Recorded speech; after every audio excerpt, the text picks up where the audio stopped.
divulgar nosso trabalho, mas em especial, agora próximo à independência do nosso país, completando-se 194 anos de idade, queremos fazer um pouco assim, falando da nossa história, né? Podemos começar com fatos históricos, desde Marquês de Pombal, passando por Benjamin Franklin, passando também por Voltaire, passando por George Washington, e em seguida fazendo um fechamento com o nosso patrono da independência, José Bonifácio. Hoje, inclusive, que é considerado um dos grandes ilustres do nosso país. Temos hoje o Senado Federal, que tem medalha, que homenageia com o nome direto do nosso irmão, grão-mestre do Brasil, José Bonifácio. Todo um trabalho que foi feito, passou pela Europa, ficou em Lisboa, estudou em Coimbra. Então é uma pessoa assim ilustre, é simplesmente uma pessoa que nós temos que dedicar esse trabalho à maçonaria. Todas essas pessoas que eu acabo de falar são todos maçom. Então estamos, para a nossa alegria, nosso eminente irmão Guimarães, que vamos desenvolver um pouco de cada maçom, de cada história para o nosso país. Eminente irmão Guimarães, a palavra hoje em especial para falar um pouco do nosso país e da nossa independência do Brasil. Irmão Guimarães. É sempre uma honra e um privilégio falar de figuras ilustres do tamanho do vulto de Zé Bonifácio. Por mais que falemos e tecemos loa e escrevamos sobre a vida dele, nunca vamos esgotar o potencial que esse personagem deixou para a história do país. Não é à toa que ele é o patriarca da independência, reconhecido por decreto-lei já do século XX, figura entre os heróis da pátria no panteão da Praça dos Três Poderes, e é também um herói pan-americano. Ele figura na Sexta Avenida, ao lado do Central Park dos Estados Unidos, com uma estátua de bronze de quase 3 metros de altura. Mas afinal, por que razão o Zé Bonifácio chegou a esse status de grande vulto e grande personagem, em caráter internacional? Ele nasceu em Santos, foi aos 19 anos para Coimbra, de família aristocrata, mas bastante operosa, 5 irmãos e 5 irmãs, uma família de 10 irmãos. Ele, estudioso desde sempre, um poeta, bem animado em relação à vida, bem fornido em relação à vida. Estudou, se saiu bem, foi presidente de sociedade da Academia Real de Ciência. Ele foi presidente nos últimos 7 anos antes de voltar para o Brasil. Lá na Europa, ele comungou com todos os altos autores e cientistas da época. A bem da verdade, e é bom que se abra um parênteses aqui, os maçons, com medo do poder da Inquisição e da represália que a Inquisição fazia contra os maçons, eles se homiciavam, se escondiam por trás de fachadas como sociedades de ciência, academias de letras, etc.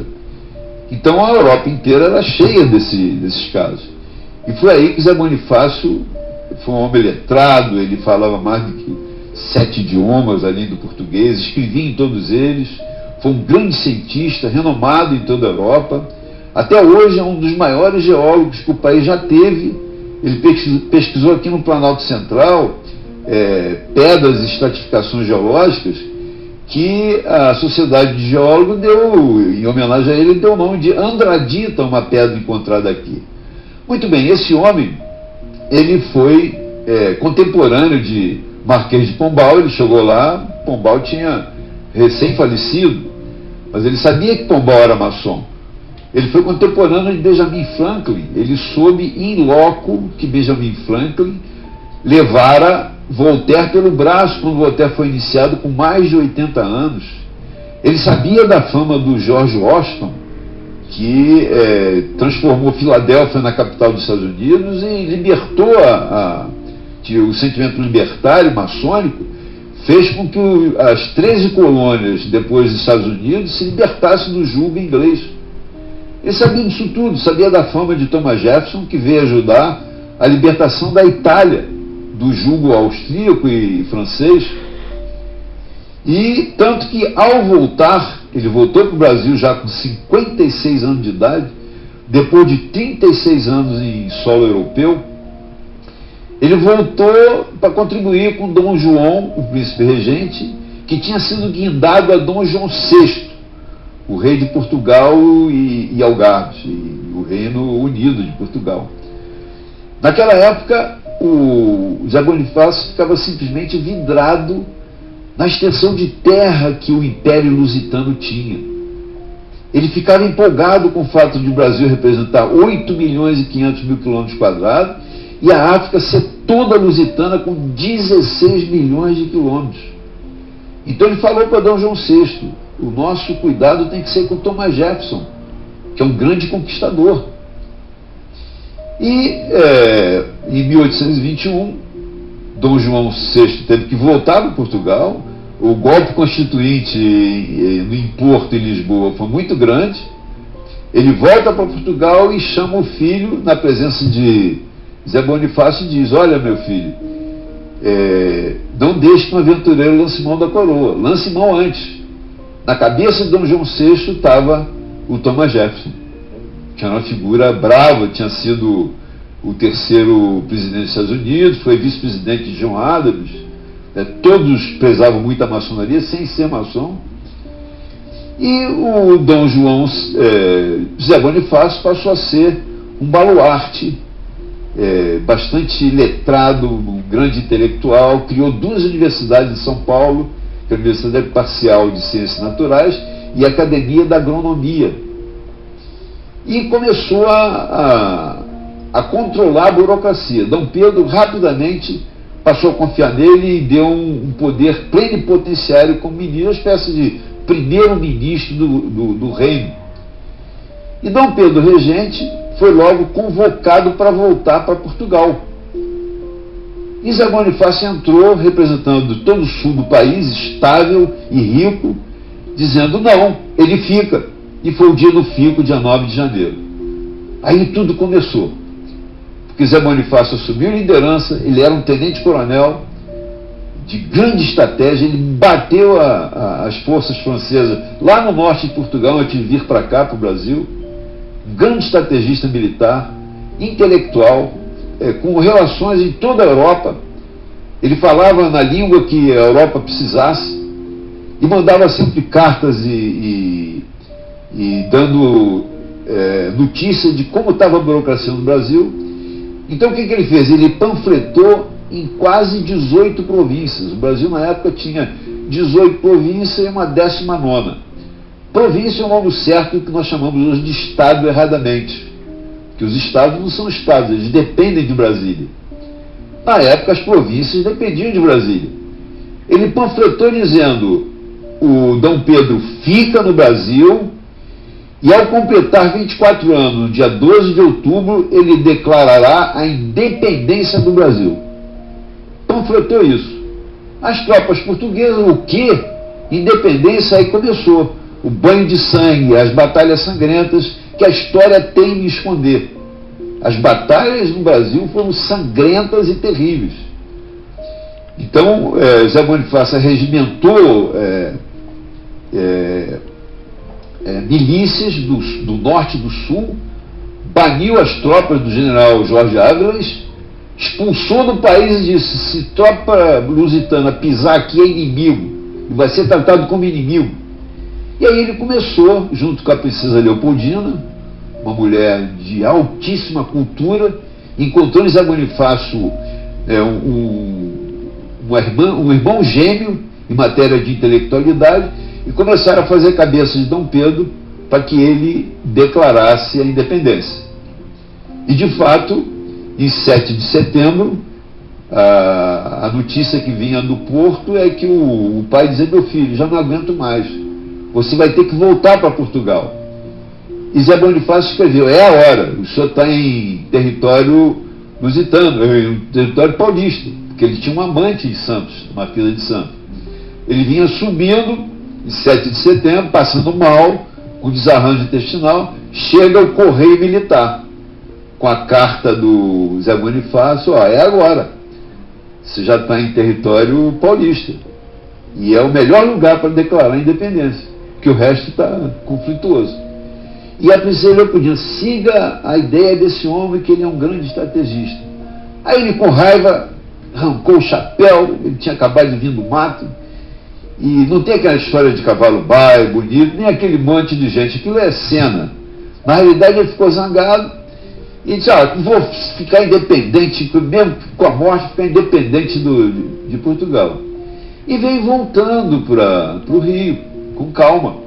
Visitou alguns companheiros que o Zé Bonifácio recomendou, nas adjacências de São Paulo. Chegou no Rio por volta de 13 de setembro.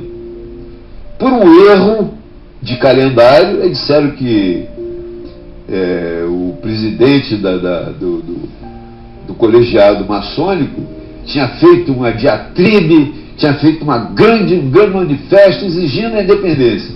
Só que isso aconteceu dia 9 de setembro. E 9 de setembro não aconteceu nada, a não ser pelo fato dele, 14 de setembro, ser empossado como grão-mestre da maçonaria. E ele continuou escrevendo as cartinhas para Portugal, prestando obediência, e disse: papai, eu fiquei zangado hoje e disse que vou fazer independência, mas eu acho que eu vou fazer independência mesmo. E chegou dia 12 de outubro, quando ele completou 24 anos, a aristocracia toda do Rio de Janeiro se reuniu e resolveram declarar a independência numa sessão solene com ata. Essa ata foi impressa na imprensa régia e o ministro chanceler, que é Zé Bonifácio, se incumbiu de mandar isso para todas as nações amigas. E foi comemorado 12 de outubro durante muitos anos com uma data da independência até 1853, porque aí ele já tinha sido repatriado, Dom Pedro, para Portugal. Ele foi repatriado, deixou o príncipe regente dele com 6 anos de idade. Tentaram botar a data da independência no aniversário de Dom Pedro II, que era 2 de dezembro, mas não colou. Aí foi caindo, e o gosto popular caiu em 7 de setembro. Mas a verdade é que Zé Bonifácio construiu toda a independência, coroou Dom Pedro I dia 1º de dezembro, mandou as cartas para todas as nações amigas, e as nações amigas começaram a reconhecer o Brasil independente. Bom, como vocês viram, realmente está ao lado do nosso irmão Guimarães, historiador, escritor, muito importante, né, hoje, um dos grandes maçonólogos do nosso país. E a gente fica contente porque tudo isso, o trabalho que a gente faz, é uma maneira da gente dividir esse conhecimento com todo o nosso público, maçom ou não maçom, as cunhadas e o sobrinho, para que continue nessa linha de estudo e de crescimento. A história de José Bonifácio é maravilhosa, não resta a menor dúvida que o trabalho que ele fez junto com a maçonaria, Dom Pedro também como nosso irmão maçom, que adotou o nome de Guatemozin no momento da sua iniciação, isso já é bem conhecido pelo nosso grupo. Então eu quero hoje agradecer a todos vocês e nos envie suas sugestões, nos coloque temas para que a gente possa, eu poderia dizer assim, ilustrar melhor nossa TV Gob, para que a gente possa transmitir mais conhecimento, porque quanto mais a gente transmite, mais a gente aprende. Essa é uma linha de grandes professores, de grandes mestres. Irmão Guimarães, com suas conclusões finais, estamos aqui à sua disposição. Bem, só tenho a agradecer a oportunidade de falar em Zé Bonifácio. É uma figura extraordinária. Eu não consegui falar nem 1/1000 do que esse homem representa para a história do Brasil, e eu agradeço muitíssimo essa oportunidade. Muito obrigado a todos os nossos irmãos, cunhados, sobrinhos, por sua audiência. E nos escreva, mande sua sugestão. Que o grande arquiteto do universo proteja você e sua família.